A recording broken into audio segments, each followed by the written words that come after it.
No tutaj akurat w hortensję żeśmy weszli.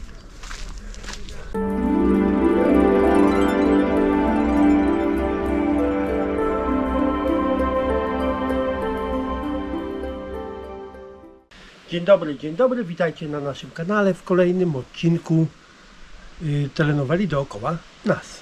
Ja na imię mam Mirek, a operatorem kamery w tej chwili jest Beata.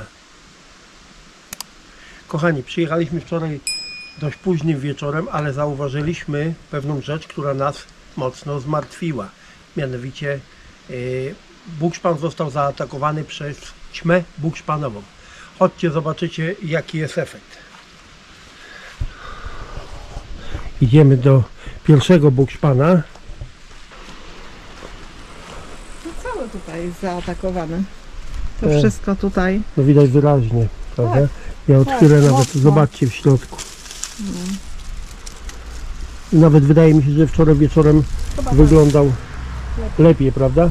Chodźmy, przejdziemy się jeszcze do drugiego bukszpana. O, to jest największy nasz bukszpan. Może jeszcze nie aż tak bardzo jest zaatakowany jak tamten. Jest. Tak, samo Batka, tak myślisz, że tak samo? Zobacz, co tu się dzieje w środku. No rzeczywiście. Ale słuchajcie, problem polega na tym, że my w tej chwili nie możemy z tym nic zrobić, dlatego że nie mamy żadnego preparatu, którym moglibyśmy, że tak powiem, tą ćmę zaatakować. Ponieważ dzisiaj jest święto i dzisiaj sklepy są zamknięte. Co tu zrobić? Musimy poczekać do jutra, co Beata? No musimy, nie mamy wyjścia. Nie mamy octu tego jabłkowego. Tak, bo podobno można octem jabłkowym, czyli 100 ml octu jabłkowego zmieszać z litrem wody, ale my nawet octu nie mamy. Kurczę, no. Możesz wieczorem, no praktycznie już, bo tu już nie ma słońca, mocnym strumieniem wody go polać i na zewnątrz i w środku. I te gąsienice, które tam są, powinny pospadać na dół. Dobrze, to ja zaraz to zrobię, szefowa.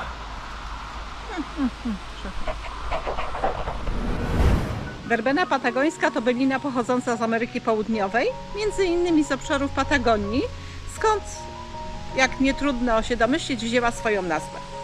Obecnie robi furorę wśród architektów zieleni i właścicieli ogrodów, ponieważ wręcz, moim zdaniem, czaruje intensywnie fioletowymi kwiatuszkami, delikatnymi, osadzonymi na długich, smukłych łodygach, które z wdziękiem kołyszą się na wietrze. Roślina osiąga zazwyczaj około 120-150 cm wysokości, co sprawia, że łatwo zauważyć jej obecność w ogrodzie. Werbena patagońska dobrze rośnie w pełnym słońcu, a także w niewielkim półcieniu. Doskonale radzi sobie w słabej, piaszczystej ziemi, ale najlepiej rozwija się w glebach żyznych i lekko wilgotnych. W takich warunkach będzie obficiej kwitła i dłużej. Bardzo dobrze znosi przejściową suszę. W okresie wzrostu rośliny można nawozić raz w miesiącu nawozem wieloskładnikowym. Znakomicie sprawdzi się też dodatek kompostu. Kompostem warto również wyściółkować roślinę. Sprzyja to także temu, że roślina będzie lepiej rozsiewać się i nasiona po prostu lepiej przezimują w gruncie. Jest byliną, która ma wysoką odporność na choroby grzybowe i może na chwilę obecną to tyle na temat tej pięknej rośliny, ale jeszcze do niej wrócimy i oczywiście zostańcie z nami. Witajcie, kochani, kolejnego dnia. Mamy piękną pogodę, słońce, lampa. My wybieramy się z Batką do miasta, bo zabrakło nam chleba, tak Batka? Odwrócę kamerę. A gdzie pani się wybiera? Do sklepu. Dobra. Nie lubię jeździć do sklepów, w ogóle nie lubię chodzić po sklepach, ale trudno, to trzeba. Szefowa jedzie do sklepu, ale mamy taki pomysł, że być może wstąpimy do sklepu ogrodniczego, jak będzie czynny, który jest tutaj nieopodal miasta, najbliżej od nas. I jak się uda, to nagramy tam jakieś przebitki, tak Batka? Tak. W ogóle zobaczymy, może coś ciekawego znajdziemy gdzieś tam po drodze. No to jedziemy. Tak jak już mówiliśmy, zawitaliśmy do sklepu ogrodniczego, ale widzę, że chyba nie wszędzie są ceny, prawda?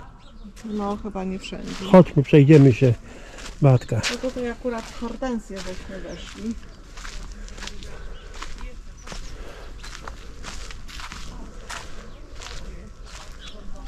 Są jakieś ceny chyba. Proszę? Są chyba jakieś ceny. No tak, gdzie niegdzie są. No to berberysy, no ten malutki berberysik 2 dyszki, Aha. a na tych większych nie ma. Są ceny, są. Kiedyś nie było, słuchajcie.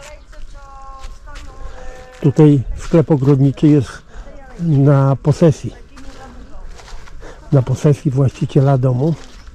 Od lat, to chyba nie wiem, czy nie pierwszy sklep ogrodniczy tutaj w okolicy, Tak. nie? Tak, chyba tak, tak mi się wydaje, że nawet jak żeśmy zaczynali tutaj. No zobaczcie, tutaj jeżówki. Białe. Biała, a tam inny kolor, prawda?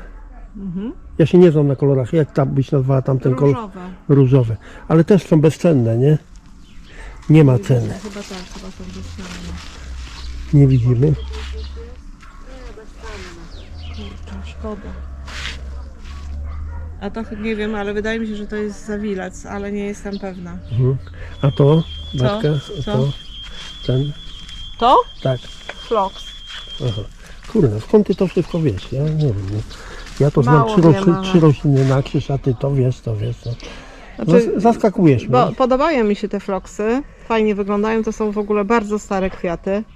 One kiedyś w dużych ilościach rosły na wsiach przy tych właśnie przydomowych ogródkach. Ślicznie się prezentują i są różnego koloru. Ten Ale? Co ale? Jest jakieś ale? Nie, nie ma żadnego ale. Aha. Zimują?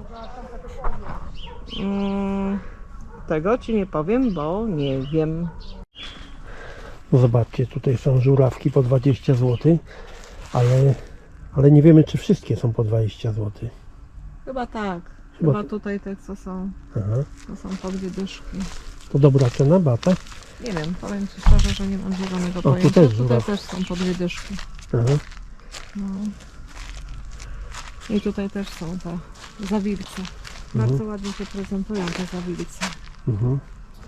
Wracając do werbeny patagońskiej, chociaż jest ona wieloletnią byliną, to w naszym klimacie nie zimuje i należy potraktować ją jako roślinę jednoroczną, choć może przezimować przy łagodnych zimach i odpowiednim okryciu.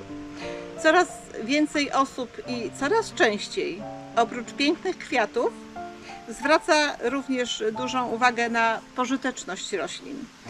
Sadząc miododajne rośliny, znacząco wspieramy pożyteczne owady.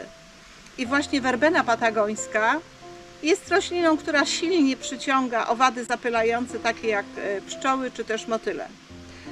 Gorąco polecam, bo to piękna i niezwykle dekoracyjna roślina, która może dodać uroku niemal każdemu ogrodowi. Widzę, że robisz prześwit. No tak, no to jest jakieś po prostu szaleństwo. Tutaj to normalnie można by było Co tydzień. co tydzień ciąć. To było chyba 2 tygodnie teraz niecięte. No i znowu się zrobiło tylko przejście dla miśka, dla psa. Miśka w sensie pies, tak? Jest, no. Zobacz. Ale naprawdę, on jak ten bluszcz rósł po siatce tam do końca, no to on sobie rósł. Ja go po prostu tam wrzuciłam na siatkę i było w porządku i tego nie było aż tak widać, że on tak szaleje. A teraz jak chcesz przypilnować, żeby się za mocno nie rozrósł, to można praktycznie co tydzień przycinać. Tak, co tydzień, dosłownie. Szaleje. No. On ładnie tu się prezentuje, bardzo ładnie, bo to fajnie wygląda. Ale szkoda, że nie jest zimozielony, nie?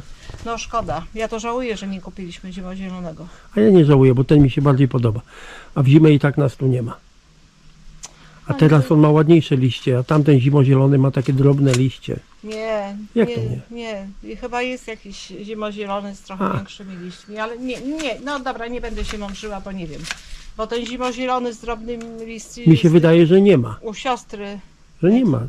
No może nie ma, no przecież nie kłócę się z tobą. No, już myślałem, że mi chcesz znowu awanturę robić. Jakoś wyjątkowo dzisiaj się z tobą nie pokłócę. No, bo Beata jest bardzo awanturnicza. Słuchajcie.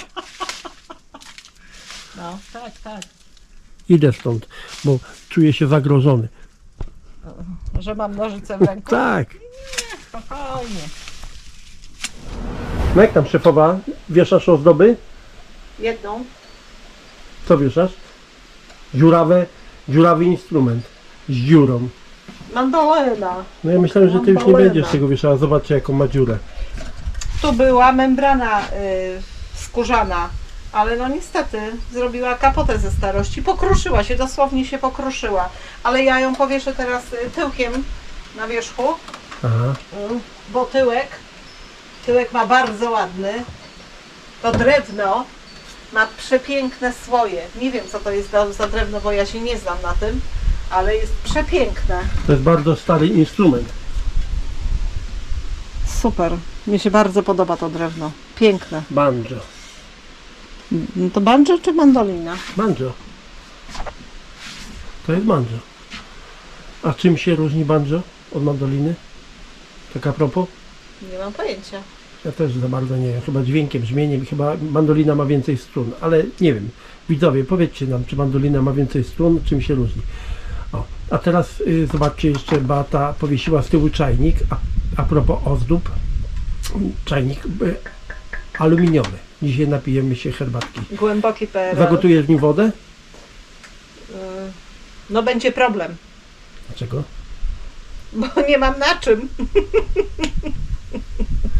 Nie no, żartujesz. Aluminium się nie stosuje. To jest rakotwórcze. Kiedyś było i było. O tym się po prostu nie mówiło. Nie było innych garów, innych czajników. A, to już nawiązujesz do starych czasów.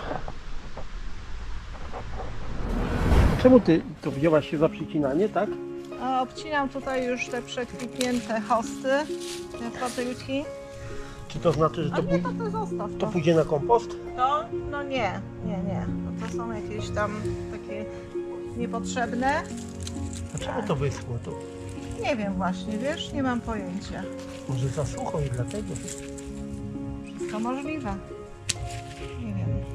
Ale pamiętasz 30 lat temu, 40, nie tam, po co tak daleko sięgam pamięcią, nawet 20, 10, to przecież latem żeśmy narzekaliśmy, że jest za mokro. Pada i pada, co to za lato? Leje i leje. Tak. A mieliśmy jeszcze takiego pecha, że praktycznie, no wiadomo, że przyjeżdżamy tu tylko na weekendy, to w tygodniu była ładna pogoda, a w weekend padało. No tak, Pamiętasz? pamiętam. A Tak teraz było. praktycznie każdy weekend mamy słoneczny. Lampa. Czasem aż za bardzo. Wrzosy, tak? Nie, to są wrzośce. A, wrzosy. No one już zaczynają kwitnąć, już mają tutaj.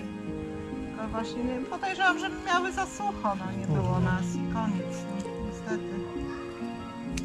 No dobrze, to w takim razie kończymy dzisiejszy odcinek, kochani widzowie. Dziękujemy Wam bardzo. Dzięki, że oglądaliście. I prosimy o subskrypcję, łapkę i napiszcie komentarz.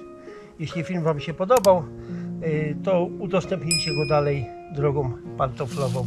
No i cóż, widzimy się w niedzielę o godzinie 10, jeśli wszystko pójdzie zgodnie z planem. Pa, trzymajcie się i oczywiście tradycyjna prośba, dbajcie o siebie. Serduszko, halo, serduszko robimy.